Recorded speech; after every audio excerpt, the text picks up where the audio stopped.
اعوذ باللہ من الشیطان الرجیم بسم اللہ الرحمن الرحیم یا اللہ یا رحمن یا رحیم یا مقلب القلوب ثبت قلبی علی دینک اللہم صلی علی محمد وآل محمد وعجل فرجہم۔ حضور حضرت محمد مصطفیٰ صلی اللہ علیہ وآلہ وسلم کی احادیث مبارکہ جو اسلام کے بارے میں ہے، آج ان کے حوالے سے تھوڑی سی گفتگو ہوگی، ان کا ترجمہ بیان کرنے کی سعادت حاصل کریں گے تاکہ ثواب آپ کو بھی ملے اور مجھے بھی ملے اور ہم سب کو ملے اور ہم اس پر عمل کرنے والے ہو جائیں۔ تو ایک میں نے کہیں سے سنا بھی تھا اور میں نے پڑھا بھی تھا کہ اگر آپ یہ محسوس کرتے ہیں کہ فلاں معاملے میں میں بہت کمزور ہوں اور فلاں کام میں میں انتہائی پیچھے ہوں اور اچھا کام ہے اور میں اس پر عمل نہیں کر سک رہا، اور یا فلاں ایک بری عادت ہے جس سے میں چھٹکارا نہیں حاصل کر پا رہا، تو بزرگوں نے بتایا کہ اس کام کی تبلیغ شروع کر دیں تو آپ پہ اس تبلیغ کا اثر خود پہ بھی ہونا شروع ہو جائے گا۔ تو کیا ہوگا کہ بندہ کہے گا یار اگر میں یہ اچھی بات کسی اور سے شیئر کر رہا ہوں، کسی اور کو بتا رہا ہوں، اپنے دوستوں کو بتا رہا ہوں، تو مجھے بھی چاہیے کہ میں بھی اس پر عمل کرنا شروع کر دوں۔ تو بیسک تھیم یہ ہے کہ ہم اپنی اصلاح کر لیں، اپنی بہتری کر لیں جیسے بھی ممکن ہے۔ اللہ تعالی ہماری نیتوں کو مزید بہتر فرما دے۔ اسلام پر حضور اکرم صلی اللہ علیہ وآلہ وسلم نے ابن ماجہ میں جو حدیث مبارکہ لکھی ہوئی ہے اس کے مطابق آپ کا ارشاد ہے، اس کا ترجمہ پڑھنے کی سعادت حاصل کرتے ہیں۔ اللہ تعالی کسی بد مذہب کا نہ روزہ قبول فرماتا ہے، نہ نماز قبول فرماتا ہے، نہ زکوٰۃ، نہ حج، نہ عمرہ، نہ جہاد، نہ نفل، نہ فرض۔ بد مذہب کا کچھ بھی کوئی بھی عمل قبول نہیں فرماتا۔ یہ میں اپنی طرف سے بتا رہا ہوں، جو الفاظ وہاں درج ہیں اس کا ترجمہ وہ میں دوبارہ سے پڑھتا ہوں۔ اللہ تعالی کسی بد مذہب کا نہ روزہ قبول کرتا ہے، نہ نماز، نہ زکوٰۃ، نہ حج، نہ عمرہ، نہ جہاد، نہ نفل، نہ فرض۔ بد مذہب دین اسلام سے ایسا نکل جاتا ہے جیسا کہ گوندھے ہوئے آٹے سے بال نکل جاتا ہے۔ بد مذہب دین اسلام سے ایسا نکل جاتا ہے جیسا کہ گوندھے ہوئے آٹے سے بال نکل جاتا ہے۔ تو اللہ تعالی ہم سب کو صحیح طور پر دین اسلام پر قائم رہنے کی توفیق عطا فرمائے۔ اس لیے یہ دعا ضرور پڑھتے رہا کریں، یا اللہ یا رحمان یا رحیم یا مقلب القلوب ثبت قلبی علی دینک۔ یا اللہ ہمارے دلوں کو، ہمارے قلوب کو دین حق پر قائم فرما، ثبت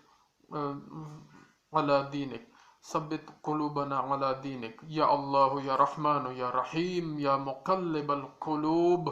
ثبت قلوبنا علی دینک۔ تو ایک اور حدیث مبارکہ مشکات شریف میں جو ہے اس کا ترجمہ ہم پڑھنے کی سعادت حاصل کرتے ہیں اسلام کے حوالے سے۔ جو اسلام میں کسی اچھے طریقہ کو رائج کرے گا، جو اسلام میں کسی اچھے طریقہ کو رائج کرے گا تو اس کو اپنے رائج کرنے کا بھی ثواب ملے گا، اور ان لوگوں کے عمل کرنے کا بھی جو اس کے بعد اس طریقہ پر عمل کرتے رہیں گے، اور عمل کرنے والوں کے ثواب میں کوئی کمی بھی نہ ہوگی۔ عمل کرنے والوں کے ثواب میں بھی کوئی کمی نہ ہوگی۔ اور جو مذہب اسلام میں کسی برے طریقہ کو رائج کرے گا تو اس شخص پر اس کے رائج کرنے کا بھی گناہ ہوگا، اور ان لوگوں کے عمل کرنے کا بھی گناہ ہوگا جو اس کے بعد اس طریقہ پر عمل کرتے رہیں گے، اور عمل کرنے والوں کے گناہ میں کوئی کمی نہ ہوگی۔ تو لہٰذا ہر عمل یہ سوچ سمجھ کر ہر انسان کو کرنا چاہیے کہ اگر میرے اس عمل کو دیکھ کر، اگر میں اچھا کام کر رہا ہوں تو اس عمل کو دیکھ کر کوئی اچھائی پر لگ جائے گا تو مبارک ہو، یہ تو ایک اچھی بات ہے، تو اس کے ثواب میں اضافہ ہوتا رہے گا، اس شخص کے ثواب میں اضافہ ہوتا رہے گا، اور جو عمل کرتا رہے گا ان کو بھی ثواب ملتا رہے گا۔ اور اگر خدا نخواستہ کوئی برا کام ہم نے شروع کیا اور اس کو ہمارے برے کام کو دیکھ کر کوئی ہمارا فالوور بن گیا، کوئی پیروی کرنے لگ گیا، کوئی اس راستے پر چل نکلا، تو بہت بڑی بری خبر ہے، تو وبال ہے، گناہوں کا بوجھ ہے۔ وہ شخص جب جب گناہ کریں گے تو سب وہ ان کو بھی گناہ ہوگا، اور جس کی وجہ سے وہ گناہ کر رہے ہیں، جس کو دیکھ کر اس گناہ پر لگے ہیں، جس کو فالو کر کے اس گناہ پر چلے ہیں، تو ان کو بھی گناہ ملتا رہے گا۔ تو اب میری بات مجھے یہ سمجھ آ رہا ہے کہ کہیں کہیں میں نے پڑھا ہے کچھ اعمال ایسے بھی ہوتے ہیں جن کا ثواب بہت زیادہ لکھا ہوا ہوتا ہے کہ جی اگر یہ عمل کر لیں تو آپ کو 80 سال کی عبادت کا ثواب ملے گا، اگر یہ عمل کر لیں۔ مثال میں دے رہا ہوں، مختلف اعمال ہوتے ہیں، کچھ درود پاک ہیں، کچھ دعائیں ہیں، کچھ اذکار ہیں، کچھ قرآن پاک کی تلاوت ہے، مخصوص صورتوں کی تلاوت ہے، تو ان کے ثواب کے حوالے سے درج ہوتا ہے مختلف اعمال کے حوالے سے کہ اگر یہ عمل فلاں ٹائم پہ یا فلاں کیا جائے اور اس طرح کیا جائے تو اس کا ثواب اتنے سالوں تک رہے گا۔ مثلا لیلۃ القدر کے بارے میں بیان فرمایا گیا ہے کہ یہ 1000 مہینوں سے بہتر ہے، ایسا ہے نا؟ تو 1000 مہینوں سے بہتر ہے، اور اس رات میں جو اعمال انجام دیے جائیں گے ظاہر ہے ان کی بھی اسی شدت سے اس کا ثواب ہے اور اتنا زیادہ ثواب ہوگا۔ تو میں یہ سوچتا تھا کہ بندے کی عمر تو کم ہے، کبھی ذہن میں آ جاتا ہے نا انسان کے کہ ایک انسان کی عمر آج کل بہت کم ہوتی ہے، مثلا جتنی بھی اللہ تعالیٰ نے اس کو دی ہے عمر، 60 سال، 70 سال، 80 سال، 90 سال، 100 سال، 110، 20، جتنا بھی اس رینج میں ہیں عمریں، تو اللہ تعالیٰ سب کو لمبی عمر عطا فرمائے۔ تو یہ ثواب میں یہ لکھا ہوتا ہے کہ اتنے سال کی عبادت کا ثواب ملے گا، اتنا ثواب ملے گا، عمریں کم ہیں، یا اتنے سالوں کے گناہ معاف ہو جائیں گے۔ یہ بھی ہے کہ اگر فلاں دن روزہ رکھیں تو اتنے سالوں کے روزوں کے برابر ثواب مل جائے گا، اور اتنے سالوں کے گناہ معاف ہو جائیں گے، جو کہ عام طبی عمر سے زیادہ ہوتا ہے۔ تو اب مجھے سمجھ آ رہی ہے بات کہ وہ یہ ہے کہ اگر خدا نخواستہ انسان کوئی ایسا کام کر لیتا ہے جو گناہ والا ہے، اور اس کا گناہ اسے اس وقت تو مل گیا، اور پھر اس کو دیکھ کر جو بندہ اس گناہ میں مبتلا ہو گیا تو اس کی پیروی کرنے لگ گیا، تو اس کا گناہ بھی اسے ملتا رہے گا، اس کی زندگی میں بھی اور اس کے جانے کے بعد بھی۔ جو بھی اس گناہ پر لگا رہے گا، جو لگا رہے گا، جب لگا رہے گا، اور جب تک لگا رہے گا، تو یہ ہزاروں سال بھی ہو سکتا ہے، کئی سو سال بھی ہو سکتا ہے، چند سال بھی ہو سکتا ہے، تو اس وقت تک وہ اس کھاتے میں اس کے گناہ لکھے جاتے رہیں گے۔ تو اس لیے پھر اللہ تعالیٰ نے ایسے اعمال بھی بنائے، ایسے اعمال بھی ہمیں عطا کیے، ایسی عبادتیں بھی ہمیں عطا فرمائی کہ اگر آپ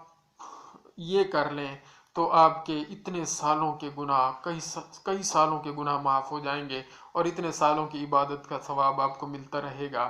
تو اس وجہ سے اللہ تعالیٰ نے یہ ایک راستہ دیا ہے ہمیں، یہ میں اپنی طرف سے سمجھ کے جو مجھے سمجھ آیا ہے وہ میں آپ سے شیئر کر رہا ہوں۔ اللہ تعالیٰ معاف فرمائے اگر اس میں کوئی کمی ہے، کوئی کوتاہی رہ گئی ہے، اللہ تعالیٰ ہم سب کو معاف فرمائے۔ مثال کے طور پر اگر کوئی خدا نخواستہ کوئی سنگر تھا یا ہیں اب، اور انہوں نے گانے گائے اور وہ ایسے واہیات اور فضولیات چیزیں انہوں نے شیئر کر دی، اور پھر جو ان گانوں کو سنے گا، جب سنے گا، ان کی زندگی میں سنے گا یا ان کے جانے کے بعد کوئی سنتا رہے گا اور کئی لوگ سنتے رہیں گے، وہ سارے اعمال، سارا بوجھ، سارا وبال ان جناب کو بھی ضرور پہنچے گا جنہوں نے یہ بری بات شروع کر دی، جنہوں نے یہ فضول کام شروع کیا تھا، جن کی وجہ سے لوگ اس فضول کام میں پڑ گئے تھے۔ تو اللہ تعالی ہمیں ایسے کام کرنے کی توفیق عطا فرمائے جو اچھے ہوں، اور ہمیں ایسا بنا دے جیسا وہ چاہتا ہے۔ اللہ کریم تو ویسا ہے ہی، جیسا کہ مطلب کہ مولا علی علیہ السلام نے فرمایا کہ یا اللہ کریم تو ویسا ہے جیسا میں چاہتا ہوں۔ مولا فرما رہے ہیں یا اللہ تو ویسا ہے جیسا میں چاہتا ہوں، اب مجھے بھی ویسا بنا دے جیسا تو چاہتا ہے۔ تو یہ ساری چیزیں ہماری ہدایت کے لیے ہیں، ہمیں سمجھانے کے لیے ہیں۔ اللہ تعالی ہمیں نیکیوں پر قائم رکھے، گناہوں سے محفوظ رکھے۔ اللہم صلی علی محمد و آل محمد وعجل فرجہم۔